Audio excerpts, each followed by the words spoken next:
Assalamualaikum warahmatullahi wabarakatuh. Waalaikumsalam warahmatullahi wabarakatuh. Alhamdulillah, nahmaduhu wa nasta'inuhu wa nastaghfiruh wa nastahdihi wa na'udzu billahi min shururi anfusina wa sayyiati a'malina. Man yahdihillahu fala mudilla lahu wa man yudlil fala hadiya lahu. Wa ashhadu an la ilaha illallah wahdahu la sharika lahu wa ashhadu anna sayyidana wa nabiyyana Muhammadan abduhu wa rasuluh alladzi la nabiyya wa rasula ba'dah, amma ba'd. Yang sama-sama kita muliakan pengurus Masjid Islamiyah, orang tua kita sebagai moderator, yang sama-sama kita muliakan Bapak Ibu hadirin hadirat jamaah salat Isya, jamaah pengajian sekaligus yang dirahmati Allah Subhanahu wa ta'ala. Kita bersyukur atas segala nikmat yang Allah berikan kepada kita.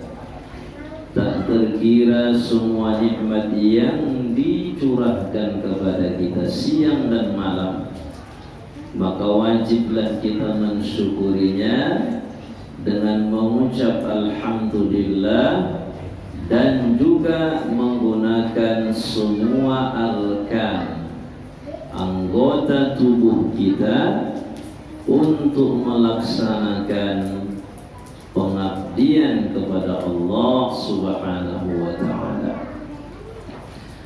Salawat dan salam kepada Nabi akhirul zaman Sayyiduna Muhammadun sallallahu alaihi wasallam, dan kepada semua keluarga beliau, sahabat-sahabat beliau.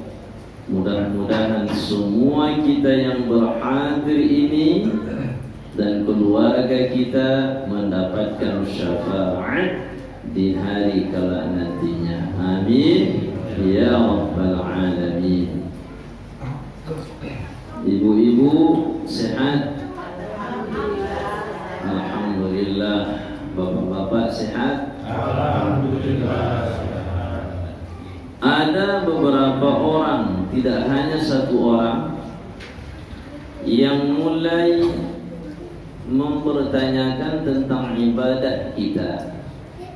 Kenapa sholat itu malam dibaca kuat, sementara siang tidak dibaca kuat? Kalau tak dibaca kuat namanya sir, bukan sihir. Sihir lain lagi, sirrun, rahasia. Karena itulah maka ada istilahnya perempuan yang dinikahi oleh seorang laki tak diketahui orang. Nikah apa namanya, Bu? Nikah siri-siri, ya, siri tak nampak. Nah, makanya orang yang nikah siri itu tak dikasih tahu ke orang. Cuman sepanjang akad, sepanjang rukun nikahnya sempurna, ada walinya, ada saksinya, ya, kemudian ijab qabulnya sah, maka pernikahannya itu sah. Tapi tidak ada catatannya. Nanti kalau misalkan mereka ada keributan, diadukan ke pengadilan, pengadilan tidak bisa membenarkan mereka sebagai suami istri sebab tidak ada surat-suratnya. Jadi sir itu adalah rahasia, tak kuat, tak tahu orang, kita saja yang tahu. Sementara kalau dia kuat, Bismillahirrahmanirrahim, Alhamdulillahi Rabbil Alamin, Ar-Rahman Bismillahirrahmanirrahim. Rakaat pertama, rakaat kedua dibaca kuat. Itu namanya tadi apa, Pak? Jahar. Ya, jahar jelas, ya. Nah, sekarang kita akan membahas itu dengan kajian fikih. Yang mana kajian fikih tentunya di sini akan berbicara tentang hikmah. Hikmah kenapa sholat itu jahar di siang hari, kenapa di malam hari sir. Ya. Kenapa di siang hari itu namanya sholat sir, di malam hari namanya sholat jahar. Nah, berarti masih konsentrasi Bapak ya. Ibu-ibu sudah rata mereka rasa nampaknya ya. Mau saya bilang apapun tak ada yang mengkritisi. Hikmatul qiraatil jahriyati wassirriyati fis sholati. Judulnya hikmah. Hikmah itu semacam nilai lah, nilai pendidikan. Hikmah, dalam bahasa kita sering disebut hikmah. Cuman kalau hikmah dalam keseharian yang dimaksudkan itu belakangan itu baru kita tahu. Ya, setiap kejadian pasti ada hikmahnya. Likulli syai'in dzu hikmatin. Segala sesuatu pasti ada hikmahnya. Artinya kita orang yang beriman selalu beruntung, tidak pernah rugi. Kalau misalnya ada orang yang kecelakaan, patah kakinya, untung satu yang patah, tak dua-dua patah. Nah, patah dua, kiri kanan patah, untung dua tangannya masih terselamatkan. Habis putus dari pinggang ke bawah, hidup, untung tidak mati. Nah, tapi mudah-mudahan kita semua dijaga Allah dari mara bahaya. Jangan menganggap saya pandai bawa sepeda motor, pandai bawa mobil, mau di jalan mana bisa saya, kecepatan berapa sanggup saya. Iya, kita sanggup, tapi masalahnya ada orang yang masuk ke depan kita. Nah, itulah makanya dalam berkendaraan ini jangan mengandalkan skill saja, tapi harus disertai dengan doa kepada Allah Subhanahu wa taala, berdoa. Nah, baik. Jadi hikmah sebegitulah kira-kira pendekatan makna hikmah itu. Tidak ada untungnya, ya. Nah, kalau dalam Al-Quran disebut Allah, siapa yang dapat hikmah, faqad utiya khairan katsira. Berarti dia sudah dikasih Allah kebaikan yang sangat banyak. Ya.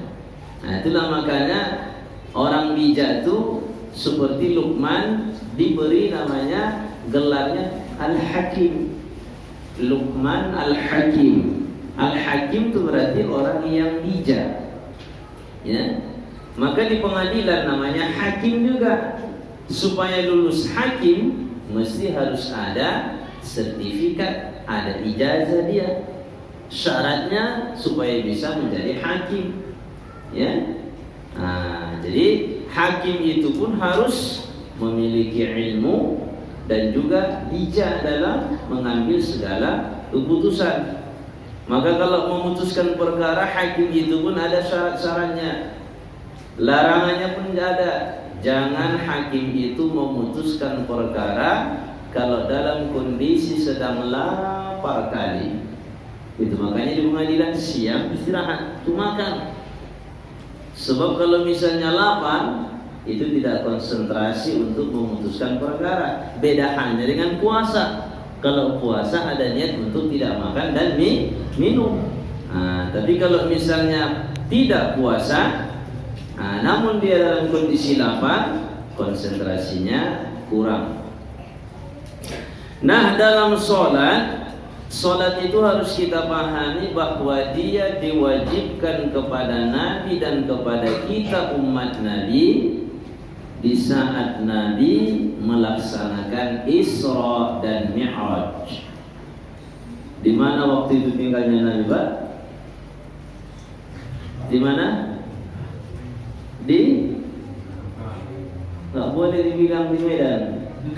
Wajib kita untuk meyakini bahwa Nabi dilahirkan di kota Mekah, hijrahnya ke Madinah, dan Isra wal Mi'raj dengan ruh dan jasadnya.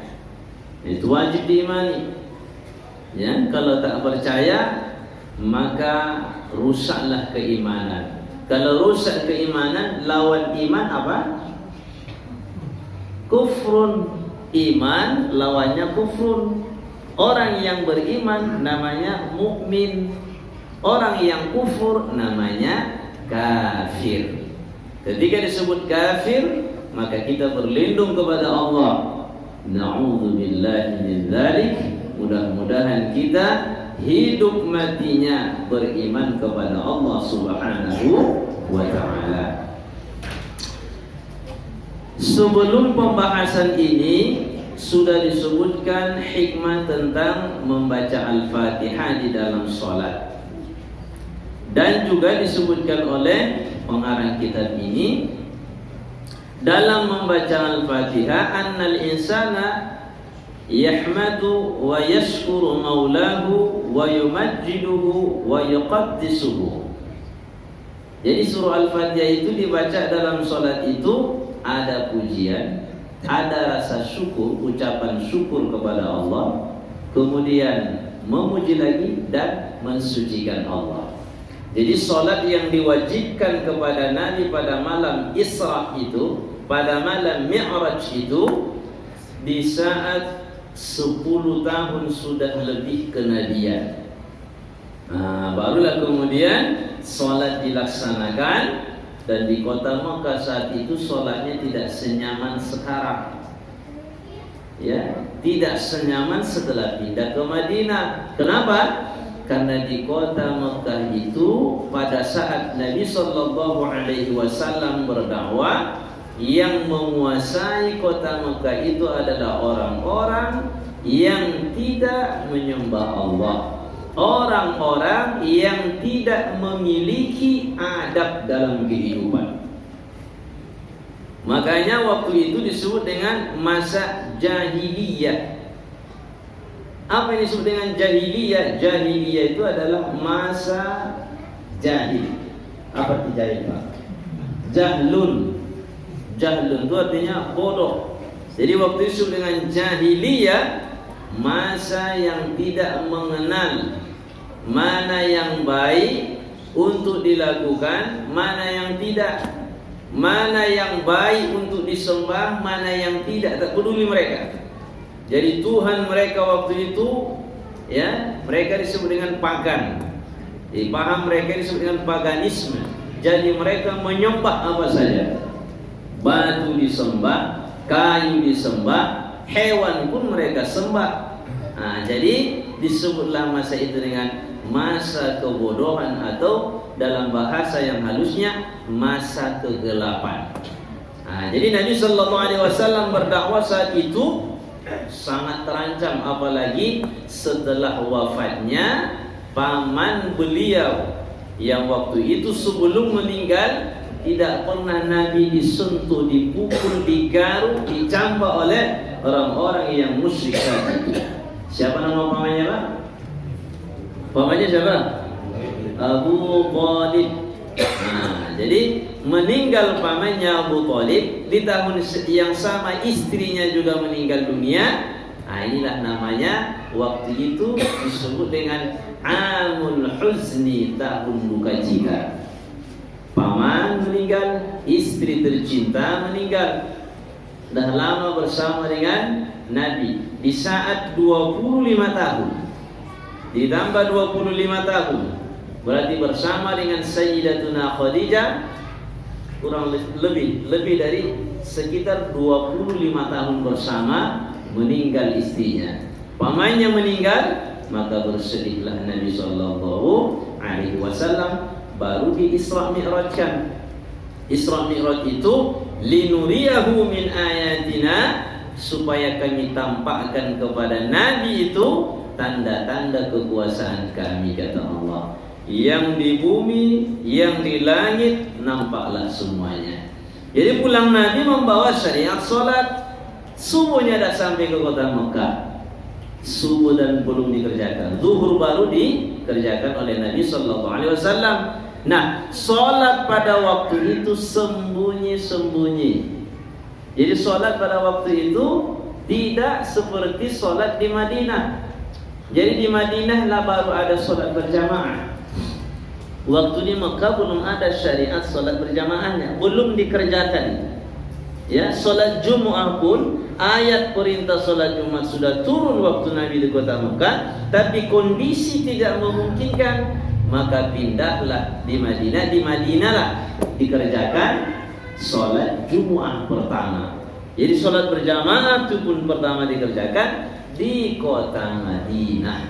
Ya, Madinah itu nama lainnya Yathrib, nama lainnya lagi Tibah. Ya, baik. Nah, di dalam solat itu sekarang kita berbicara tentang dalam solat itu kan ada rukun qauli namanya. Jadi surah Al-Fatihah itu dibaca kuat. Jadi yang dibaca kuat surah Al-Fatihah. Kalau itu mesti orang yang solat jadi makmum atau imam baca Al-Fatihah.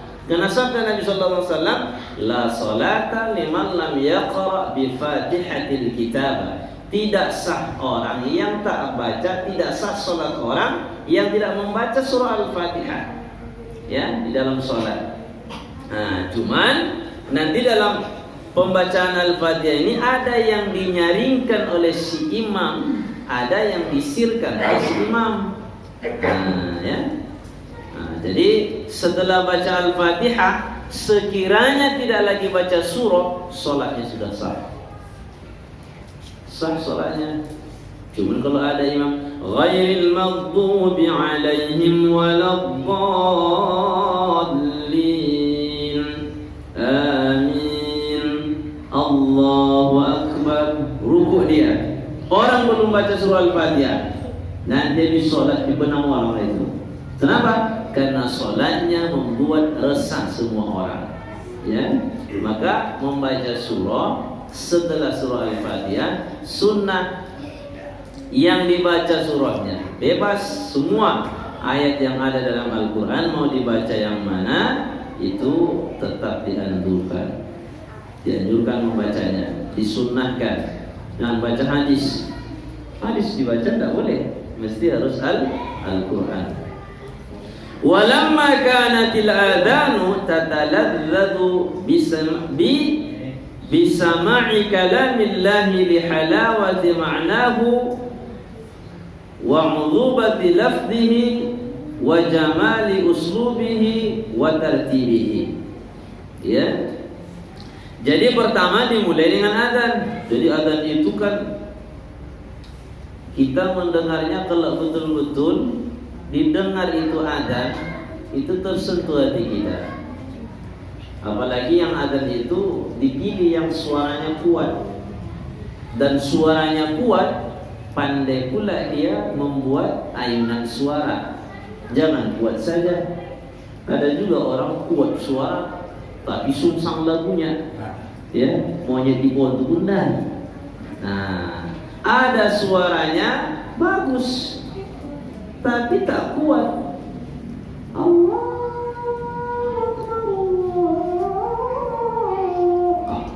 yang ada bukan kita perempuan, kata orang kan. Nah, jadi maka yang ada kuat suaranya, kemudian ada lagunya. Nah, sekarang kan ada orang tak boleh adzan pakai lagu katanya. Jadi mau dia adzan macam mana? Allahu Akbar, Allahu Akbar, Allahu Akbar, Allahu Akbar.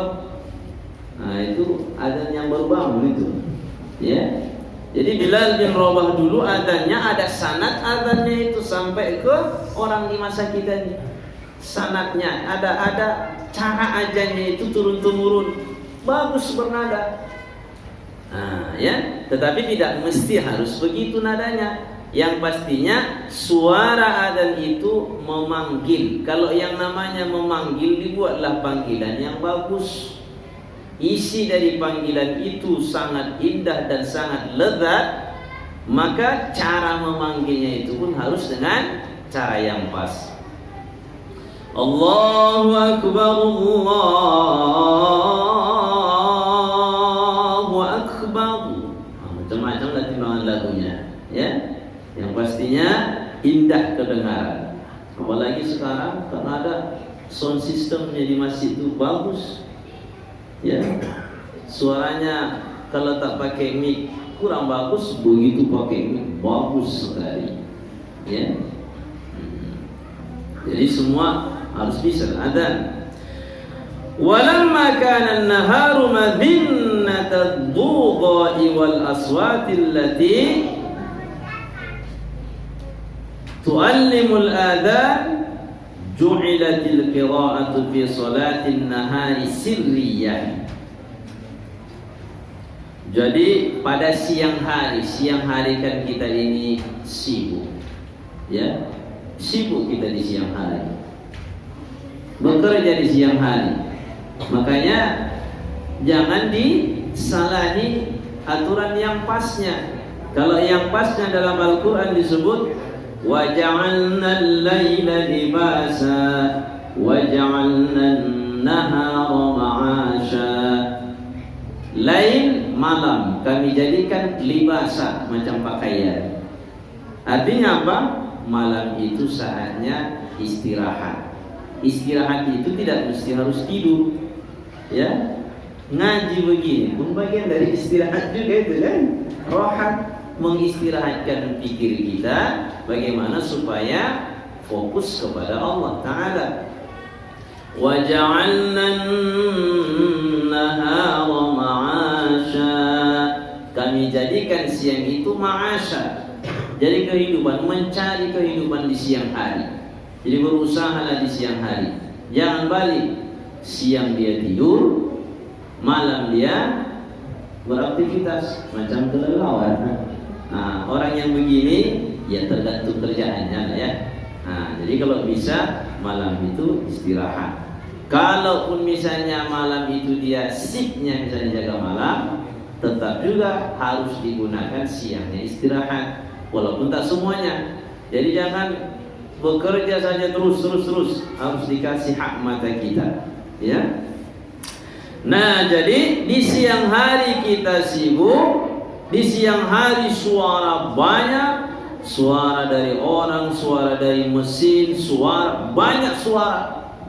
Maka kalau misalnya bacaan-bacaan Al-Quran yang semestinya kita dengar dengan cara yang konsentrasi, namanya mustami', kita dengarkan dengan fokus, maka itu kurang, ya, kurang dengan kondisi yang sangat banyak huru-hara yang terjadi, suara maksudnya. Maka di siang hari itulah alasan dibuat sir. Supaya apa? Supaya bacaan itu sendiri-sendiri membaca dan menikmati bacaannya. Jadi kalau misalnya imam membacanya, orang bisa jadi tidak fokus mendengarkan ayat tersebut, ya.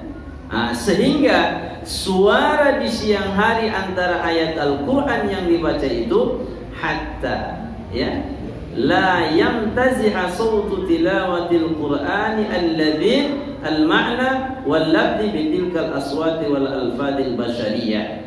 Maka dibuatlah solat di siang hari sir, supaya apa? Supaya mendengarkan Al-Quran yang semestinya kita dengarkan dengan lezat itu tidak kemudian rusak dengan suara yang kita dengar di siang hari. Artinya apa? Jadi sir dibuat bacaannya supaya Al-Quran yang dibaca masing-masing sendiri-sendiri itu bisa menghayati dengan suara yang pelan.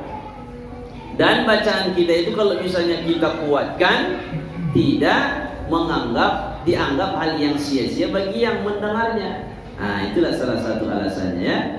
Nah, Jadi kalau misalnya Al-Quran yang dibaca oleh si imam kuat, ya siang hari semuanya kuat, padahal orang tidak konsentrasi, ya orang tidak konsentrasi mendengarnya, maka Al-Quran yang dibaca itu tidak memberikan pengaruh kepada hati para jamaah. Maka yang diharapkan bacaan sholat itu bisa menggugah hati yang mendengar ayat itu. Maka disuruh kita, kalau misalnya Al-Quran dibaca, fastami'u lahu wa ansitu, dengarkan dia dan kemudian diamlah, nikmati ayat tersebut. Nah, jadi itulah alasannya. Karena di siang hari banyak suara-suara, kalau dijaharkan pun bacaan itu, maka kelezatan Al-Quran itu tidak bisa dinikmati oleh semua yang ikut sholat di belakang si imam. Nah, ya. Nah sekarang kalau misalnya dibuatlah sekarang ini jahar, kecuali yang sudah dicontohkan oleh Nabi dengan berulang kali, misalnya Jum'ah kuat, ya selainnya sir, hari raya juga kuat, Idul Adha, Idul Fitri kuat, selainnya sir, ya. Nah, jadi kalau seandainya ada orang yang baca kuat, sholatnya tidak batal, tapi perbuatannya itu makruh, ya, karena menjaharkan itu tidak disunnahkan. Yang disunnahkan disirkan, berarti menjaharkannya hukumnya menjadi makruh walaupun sholatnya tidak batal. Nah sementara malam, ya, malam hari suara tidak seperti di siang hari, ya. Maka ayat Al-Quran yang dibaca oleh si imam itu dugaan kuat sangat berkemungkinan untuk menyentuh kepada hati jamaah, meskipun dia tidak mengerti.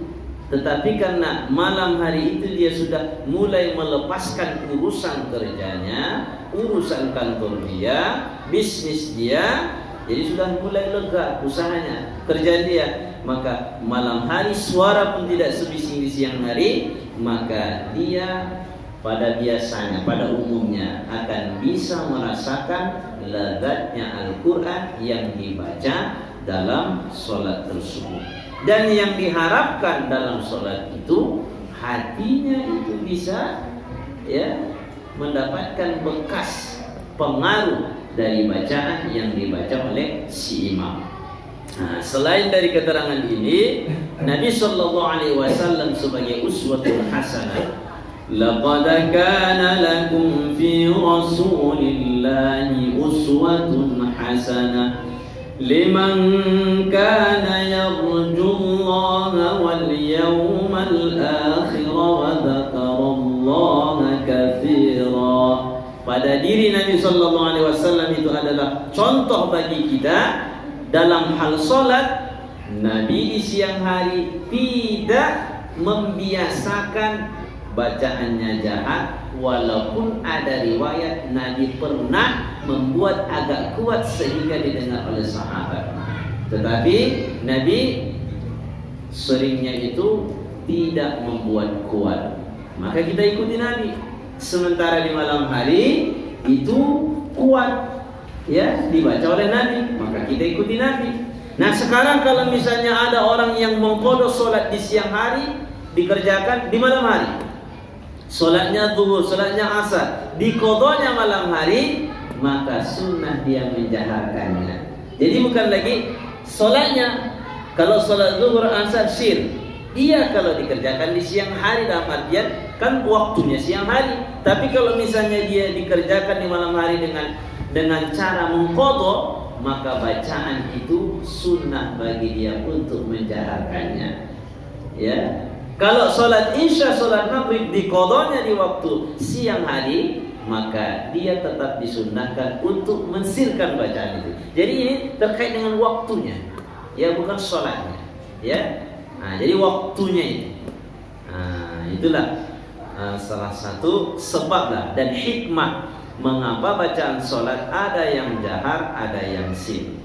Nah, jadi dengan mendengarkan pembahasan ini, mudah-mudahan Kalau ada orang yang mulai mengkritisi cara sholat kita dengan cara yang negatif, maka kita jawab saja dengan simpel saja, sholat kami di siang tidak dikuatkan, malam dikuatkan, ikut kepada Nabi Sallallahu Alaihi Wasallam. Begitu dikerjakan Nabi, maka begitulah kami kerjakan. Karena Nabi adalah contoh dalam segala hal bagi semua umat Nabi Sallallahu Alaihi Wasallam. Kalau dia ingin keterangan yang lebih panjang, barulah dijelaskannya tadi. Baik, demikian. Mudah-mudahan bermanfaat.